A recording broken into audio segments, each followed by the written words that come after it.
I'm here with disturbing news about our favorite gadgets, cell phones, tablets, Wi-Fi, etc. Putting it bluntly, they are damaging the living cells in our bodies and killing many of us prematurely. I'm Dr. Martin Blank from the Department of Physiology and Cellular Biophysics at Columbia University.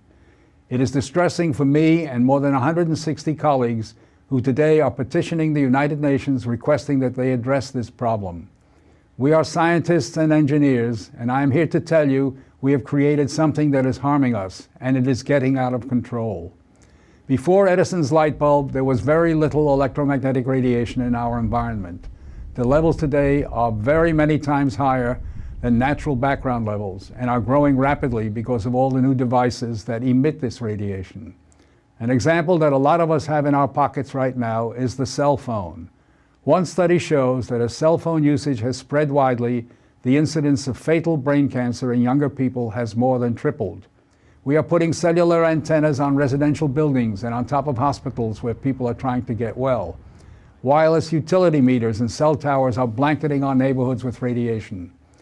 It's particularly frightening that radiation from our telecommunication and power line technology is damaging the DNA in our cells. It is clear to many biologists that this can account for the rising cancer rates. Future generations, our children, are at risk. These biologists and scientists are not being heard on the committees that set safety standards. The biological facts are being ignored, and as a result, the safety limits are much too high. They are not protective. More protection will probably result from full disclosure of possible conflicts of interest between regulators and industry. Rising exposure to electromagnetic radiation is a global problem. The World Health Organization and international standard-setting bodies are not acting to protect the public's health and well-being.